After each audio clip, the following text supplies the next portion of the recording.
Assalamualaikum warahmatullahi wabarakatuh. Alhamdulillah, salatu wassalamu ala rasulillah, amma ba'du. Hadirin para netizen yang dimuliakan Allah subhanahu wa ta'ala, pada video kali ini kita akan membahas satu persoalan penting sebagai warga Nahdliyin, sebagai orang NU, sebagai orang yang cinta kepada agama, bangsa, dan negara dalam arti sebenar-benarnya. Hal penting apa yang akan kita bahas? Ini terkait saling tembak antara habaib arogan dengan para kiai Nusantara dan para pejuang-pejuangnya di medsos. Jadi karena suasana perang dalam tanda kutip maka terjadi tembak-menembak. Salah satu yang menjadi persoalan adalah ketika kubu habaib ini ditembak tepat di markasnya, yaitu Habib Utsman yang disebut-sebut sebagai antek penjajah Belanda, ikut dalam pemerintahan Belanda. Tembakan balasan ini adalah sebagai akibat dari tembakan Habib Taufik yang menyebut ulama yang ikut di pemerintahan adalah ulama anjing. Maka dibalas dengan tembakan, ulama elu, kakek lu yang jadi antek Belanda. Habib Utsman merupakan ulama besar sebenarnya, terutama di kalangan Betawi, tetapi beliau adalah mufti Belanda. Jadi bekerja untuk pemerintah Hindia Belanda, urusan agama Islam. Tugasnya adalah memberi fatwa terhadap orang-orang Islam di masa pemerintahan Belanda di awal abad 19. Jadi abad 19 itu sekitar tahun 1800-an sampai 1900-an. Kenapa pemerintah Belanda perlu mengangkat mufti atau orang alim di pemerintahannya? Karena dia punya kepentingan, yaitu untuk meredam suara-suara kritis dari para muslimin, orang-orang Islam yang tidak betah dijajah oleh Belanda. Jadi mereka yang ingin memberontak, mereka yang ingin lepas, mereka yang ingin terpisah dari pemerintahan Belanda, maka didoktrin dengan agama ini mereka lemes kembali, mereka sadar kembali, mereka jinak kembali. Karena mufti ini akan membahasakan bahwa inilah pemerintahan yang sah, inilah penguasa yang sah, penguasa yang baik, penguasa yang mengayomi rakyatnya. Tetapi pada kenyataannya kan Belanda penjajah, merampas Indonesia dengan paksa dan memerangi penduduk pribumi. Jadi mau tidak mau mufti ini harus mengikuti keinginan Belanda, termasuk diantaranya apa yang dilakukan Habib Utsman ini pun tidak lepas dari ketundukan pada keinginan-keinginan Belanda. Walaupun beliau mungkin bersiasa, tapi menurut saya tetap salah langkah. Kenapa Habib Utsman bisa diangkat menjadi mufti Belanda, Hindia Belanda? Karena waktu itu, waktu zaman pemerintahan Belanda, orang-orang Arab mempunyai kedudukan yang lebih tinggi daripada pribumi. Jadi dia golongan kelas 2. Kelas pertama adalah Eropa, paling tinggi adalah Belanda, kemudian rekan-rekannya Eropa, kemudian ada ras Cina, kemudian ada ras Arab. Kemudian paling bawah adalah inlander atau pribumi, yang kedudukan sosialnya hina, tidak ada yang pangkat, tidak ada yang menjadi pegawai, dan rata-rata mereka miskin dan dipaksa untuk bekerja di sektor-sektor hina pula. Jadi sangat tersiksa lah begitu. Yang menikmati kedudukan itu sebenarnya adalah ras Cina dan Arab. Makanya tak heran pemerintah Hindia Belanda mengangkat orang Arab sebagai pegawainya, sebagai muftinya, yang kebetulan pula ulama yang bisa meredam gejolak inlander pribumi Nusantara yang jengah atau yang sudah muak dengan gaya penjajahan Belanda ini. Itu sejarah ya. Tetap tidak mengurangi rasa hormat kepada keilmuan beliau Habib Utsman yang melahirkan kitab-kitab, yang melahirkan santri-santri berpengaruh yang menjadi kiai pula, banyak menjadi kiai pula. Tetapi langkah beliau untuk menjadi mufti di dalam pemerintahan Belanda yang sebenarnya tidak sah, bukan hasil pemilihan umum, bukan hasil karya sendiri, hasil kerajaan sendiri, tetapi datang dengan menjajah dan membumi hanguskan Nusantara, orang antah berantah yang berkuasa di situ, maka ini keputusan yang tidak bijak.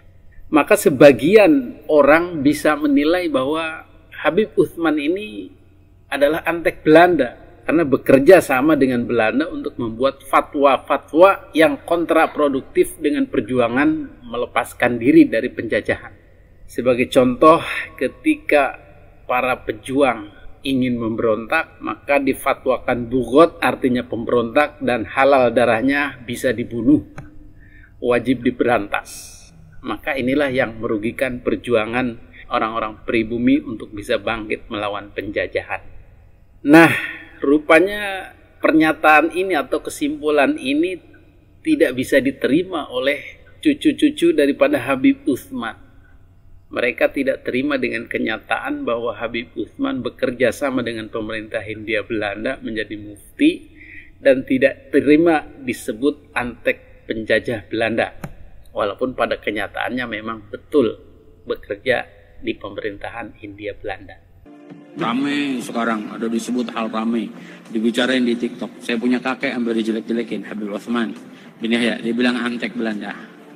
Zaman dulu itu Belanda luar biasa loh. Habib Utsman punya langkah. Beliau memang dalam kitabnya Manhajul Istiqamah ada membahas untuk tidak ada pemberontakan. Tapi bacanya yang jelas, jangan cuma pas garis itu aja. Itu di situ disebutkan. Bahkan bukan cuma Habib Utsman, dulu almarhum Kiai Haji Hasyim Asy'ari juga begitu. Beliau punya langkah. Bukannya Kiai Haji Hasyim Asy'ari mendekatkan dirinya pada Belanda, enggak. Cuma langkahnya dia. Di mana almarhum Kiai Haji Hasyim Asy'ari punya langkah ngelarang pemberontakan. Sesuai sifat Habib-Habib sekarang yang sering naik darah, sering marah, jarang introspeksi diri, maka mereka alih-alih menjelaskan yang sebenarnya atau meminta maaf bahkan dengan kesalahan kalau ada salah dari kakek-kakeknya, tetapi mereka menyerang balik.